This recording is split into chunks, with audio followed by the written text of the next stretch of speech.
क्या आपने कभी लीची आम की छेना रबड़ी खाई है? बनाने में बहुत ही आसान है और इसका टेस्ट भी बहुत अच्छा रहता है। अगर आप कुछ जल्दी में और बहुत ही अच्छी मिठाई बनाना चाहते हैं तो इससे बेहतरीन और कोई भी रेसिपी हो ही नहीं सकती। तो चलिए हम भी इसे बनाते हैं एकदम आसान तरीके से और सीजनेबल फ्रूट लीची से, जो खाने में बहुत ही टेस्टी लगेगी। तो इसे बनाने के लिए सबसे पहले हमें रबड़ी की ज़रूरत पड़ेगी। तो हम पहले रबड़ी बना लेते हैं। तो इसके लिए लगभग 300 ग्राम दूध लिया है और इसे धीमी आंच पर तब तक पकाना है जब तक ये गाढ़ा ना हो जाए। अच्छा, इसे मोटे तले के पतीले पे ही बनाएं। आप कोई कढ़ाई ले लें जो नीचे से मोटे तले की हो। अगर पतली होगी तो हमारी रबड़ी नीचे से जलने लगेगी। और इस तरह से चलाते हुए उसे लगातार हमें बनाते रहना है जब तक ये गाढ़ा ना हो जाए। और जब ये गाढ़ी हो जाएगी तब इसमें हम आधी चम्मच पिसी हुई शक्कर ऐड कर देंगे और इसे मिक्स करके थोड़ा सा और पका लेंगे। फिर इसे ठंडा होने के लिए छोड़ देंगे और जब ये हल्की ठंडी हो जाएगी तो इसको फ्रिज में रख देंगे ताकि एकदम चिल्ड हो जाए। अब यहाँ मैंने 100 ग्राम पनीर लिया है और इसको अच्छी तरह से कद्दूकस कर लिया है। इसको अच्छी तरह से कद्दूकस करके अब हम इसे तल लेंगे ताकि ये एकदम सॉफ्ट हो जाए और एक जैसा हो जाए। तो इस तरह से हाथों की मदद से हम इसे रगड़ रगड़ कर घिस के अच्छी तरह से मसल लेंगे। इस तरह से करने से ये एकदम सॉफ्ट हो जाएगा। जैसे हम छेना बनाते हैं ना, उसी तरह से हमें इसे अच्छी तरह से मसल लेना है। अब देखिए मसलते मसलते ये एकदम सॉफ्ट हो गया है। हमने इसे लगभग 5 मिनट के लिए मसल लिया है। अब ये हमारा मसल करके तैयार हो गया है, एकदम सॉफ्ट हो गया है, जैसा हमें चाहिए था वैसा बन गया है। अब मैंने एक दशहरी आम लिया है, इसे भी हम छील लेंगे। इसे हमें मिक्सर में ग्राइंड करके प्यूरी नहीं बनानी है क्योंकि हमें इसका बहुत गाढ़ा सा गूदा चाहिए होगा। और अगर हम मिक्सर में चला करके इसे बनाएंगे तो एकदम पतला जूस जैसा हो जाएगा।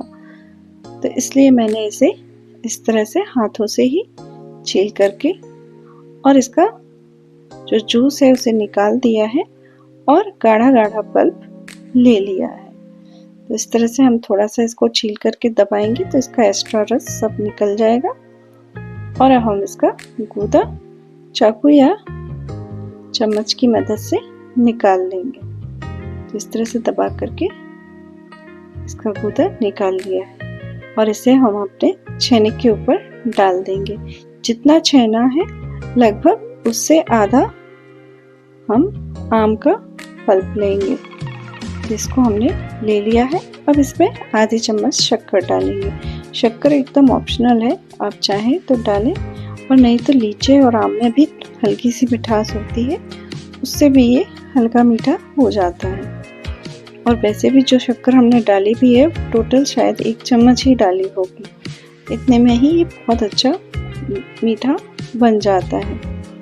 तो इसको हमने अच्छी तरह से मिक्स कर लिया है, बिल्कुल एक जैसा हो जाना चाहिए। अब लीची को छील लेंगे और इस तरह से साइड में कट लगा करके इसका बीज निकाल लेंगे अंदर से।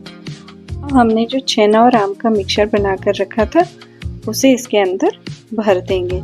जितना इसमें आ जाए उतना अच्छी तरह से भर करके दबा दीजिए और इस तरह से उसको पैक कर दीजिए। इसी तरह से एक एक करके हम सारी लीची, हमें जितनी मिठाई बनानी है उस हिसाब से हम उतनी लीची तैयार कर लेंगे। इसे काट लेंगे और अंदर का बीज निकाल करके और इसमें अंदर हम छेना भर देंगे। तो इसी तरह से मैंने सारी लीची तैयार कर ली है। जितना इसमें आ जाए उतना आप अच्छी तरह से इसमें भर दीजिए। हम इसे सेट कर लेंगे एक बर्तन में और इस तरह से मैंने जितनी लीची मुझे बनानी थी उतनी भर करके और सेट करके रख ली है। अब इसमें हम जो हमने चिल करके रबड़ी रखी थी उसे हम ऊपर से डाल देंगे। आप जितनी चाहें उतनी रबड़ी अपने हिसाब से डाल सकते हैं और फिर से पिस्ता, काजू, बादाम और रोज़ पेटल से गार्निश कर लीजिए। आप अपने हिसाब से किसी भी तरह से इसे गार्निश कर सकते हैं। तो देखिए कितनी सिंपल मिठाई है, ज़्यादा गैस जलाने की भी ज़रूरत नहीं पड़ी। बहुत ही आसानी से बन गई। Thank you for watching. Please subscribe.